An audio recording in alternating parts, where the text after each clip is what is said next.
بسم اللہ الرحمن الرحیم۔ تمام سننے والوں کو السلام علیکم۔ مدنی قاعدہ ٹیچنگ کورس کلاس میں آپ سب کو خوش آمدید کہتا ہوں۔ آج ہمارا دوسرا لیکچر ہے اور ہم مدنی قاعدے کا جو دوسرا سبق ہے انشاءاللہ اس کو پڑھنے اور پڑھانے کا طریقہ یہاں پہ ہم سیکھیں گے۔ مدنی قاعدہ کلاس میں آپ سب کو ویلکم کہتا ہوں، اور آج ہم حروف مرکبات سیکھیں گے۔ اور اس سے پہلے جو ہم نے کل مخارج سیکھے تھے، حروف حلقی سیکھے تھے جو کہ 6 ہیں، 2 اوپر والے حصے سے ادا ہوتے ہیں، 2 درمیان والے حصے سے اور 2 نیچے والے حصے سے۔ آج جو ہم مخرج سیکھنے جا رہے ہیں وہ ہے لسانی مخرج، اور یہاں سے 2 حرف ادا ہوتے ہیں، قاف 2 نقطوں والا ہے اور کاف جو کہ باریک ہے، کتاب والا کاف ہے، مگر دونوں کا ایک ہی نام ہے، حروف لاہویہ کہتے ہیں ان کو، دونوں حروف کو۔ اور یہ زبان کی جڑ اور تالو کے نرم حصے سے ادا ہوتے ہیں۔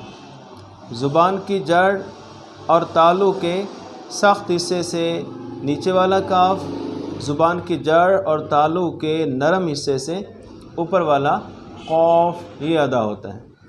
اس کو ہم یوں سمجھیں گے کہ جیسے یہ ہاتھ ہے، یہ ہے زبان، اور اس کے 6 حصے ہیں۔ یہ سب سے جو اگلا حصہ ہے اس کو ہم کہتے ہیں زبان کی نوک، اور یہ جو ہے یہ زبان کے کنارے ہیں، اور یہ والا حصہ زبان کا سرا ہے، یہ زبان کا جو ہے درمیان والا حصہ ہے، یہ زبان کی کروٹیں ہیں، اور یہ زبان کی جڑ ہے۔ زبان کی جڑ، درمیان والا حصہ اور اس کا سرا، نوک، کنارے اور کروٹیں، زبان کے 6 حصے ہو گئے۔ تو زبان کی جڑ، یہ جو جڑ ہے زبان کی، یہ اور اس کے اوپر جو تالو ہے، تالو کا جو نرم حصہ ہے جہاں پہ زبان نہیں لگتی، وہاں سے قاف 2 نقطوں والا وہ ادا ہوتا ہے، یہ والا جہاں پہ زبان جو ہے تالو کے ساتھ نہیں لگتی۔ اور یہ جو دوسرا کاف ہے یہ وہاں سے ادا ہوتا ہے کہ زبان تالو کے ساتھ لگتی ہے، زبان کی جڑ کاف اور موٹا قاف۔ بعض لوگ بلکہ کئی حافظ قرآن بھی قاف اور کاف کا فرق نہیں کرتے، تو پیارے دوستو اس کا بہت جو ہے وہ فرق پڑ جاتا ہے معنی پہ۔ جیسے یہ ایک لفظ ہے کل اور ایک لفظ ہے کل۔ اب جو 2 نقطوں والا کل ہے اس کا معنی ہے کہہ دیجئے، کہہ دو، اور کل کھا لو۔ کچھ کا کچھ معنی بن جائے گا اگر ان حروف میں فرق نہ کیا گیا، تو یہ مخارج سیکھنا بہت ضروری ہے۔ آپ دیکھ رہے ہوں گے اس کی جگہ پہ کوئی یہ پڑھ دیتا ہے تو اس کا کتنا فرق آ رہا ہے۔ دوسرا سبق بہت ہی آسان ہے، اور یہ ہے حروف مرکبات۔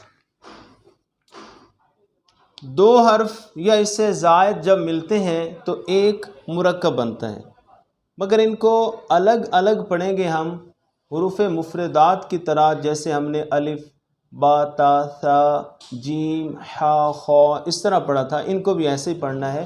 اگر آپ رنگین مدنی قاعدہ لیتے ہیں یا موبائل اپلیکیشن کے ذریعے پڑھتے ہیں تو اس چیز کو آپ بہت آسانی سے سمجھ جائیں گے۔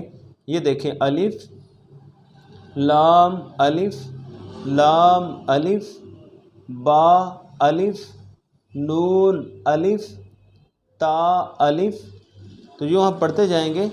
اس میں جو جس بات کا خیال رکھنا ہے وہ یہ کتاب ہے رہنمائے مدرسین، اگر ہو سکے تو جو اس کورس میں شامل ہیں آپ یہ کتاب بھی لازمی لے لیں، کیونکہ اس کے آخر میں سبق کا طریقہ تدریس ہوتا ہے۔ یہ دیکھیں طریقہ تدریس انہوں نے لکھا ہے کہ سب سے پہلے 2 حرفی کلمات ہیں، پھر 3 حرفی کلمات کی مشق کروائی جائے، جیسے یہ ترتیب کے ساتھ آ رہے ہیں، یہ 2 حرفی ہیں یہاں تک، اور اس کے بعد با لام با جو ہے یہاں سے 3 حرفی مرکب شروع ہو رہا ہے۔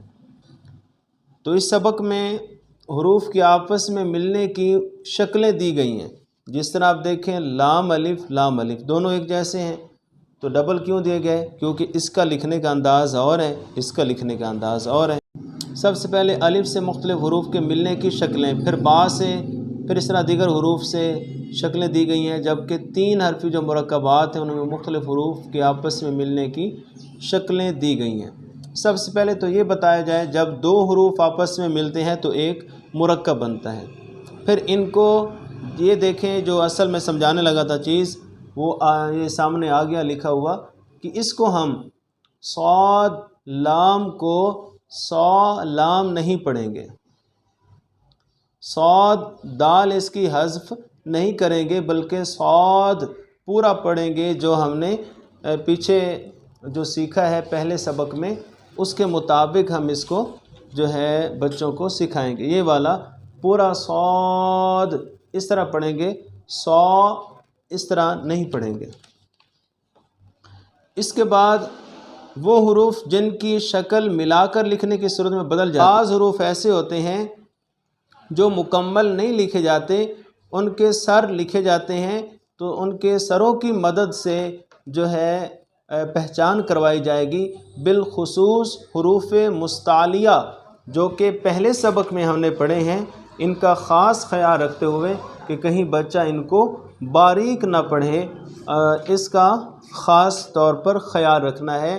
باقی جو سبق ہے وہ سب اسی طرح سے آسان ہے، اور اس کو جو ہے پڑھانے کا سننے کا جو طریقہ ہے یہ دیکھیے امتحان لینا ہے۔ مکمل سبق پڑھنے کے بعد آپ خود اپنا امتحان لیں گے، اور اگر آپ کسی کو پڑھا رہے ہیں تو آپ اس کا بھی امتحان لیں گے۔ یہ 4 نشان دیے گئے ہیں، میں آپ کو مدنی قاعدے پہ بتا دیتا ہوں۔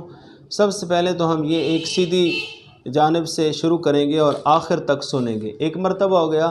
اب دوسری مرتبہ ہم اس کو پیچھے سے یہاں سے شروع کریں گے اور بیک اس کو آتے جائیں گے، یہاں سے ایسے پیچھے کی طرف سنتے سنتے یہاں تک پہنچیں گے۔ 2 اس طریقے ہو گئے، اور تیسرا طریقہ یہ ہے کہ یہاں سے شروع کریں اور نیچے کی طرف لے آئیں۔ یوں اس طرح لائنوں میں آپ اس سبق کو لازمی سنیں، نہیں تو بچوں کو یہ زبانی یاد ہو جاتے ہیں، پہچان نہیں کر پاتے، زبانی وہ پڑھتے رہتے ہیں۔ تو اس طرح نیچے لے آئیں اور پھر یہاں سے اوپر بھی شروع کریں، چاروں طرف سے سبق کو ہم نے سننا ہے۔ انشاءاللہ اللہ پاک نے چاہا تو جو بچہ ہے وہ اچھی طرح سے سبق کو یاد کر لے گا۔ تو یہ طریقہ تھا دوسرے سبق کو پڑھانے کا۔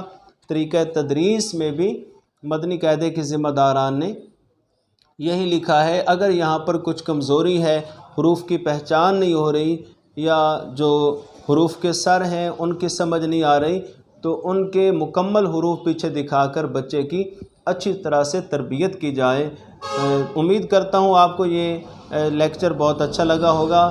اس حوالے سے آپ اپنی قیمتی آراء مشورے بھی دے سکتے ہیں۔ اللہ رب العزت ہمیں درست مخارج سے قرآن پاک سیکھنے اور سکھانے کی توفیق عطا فرمائے۔ اللہ بخش فاروقی کو اجازت دیجیے، انشاءاللہ نیکسٹ ہم اگلے سبق کے ساتھ حاضر ہوں گے۔ السلام علیکم ورحمۃ اللہ۔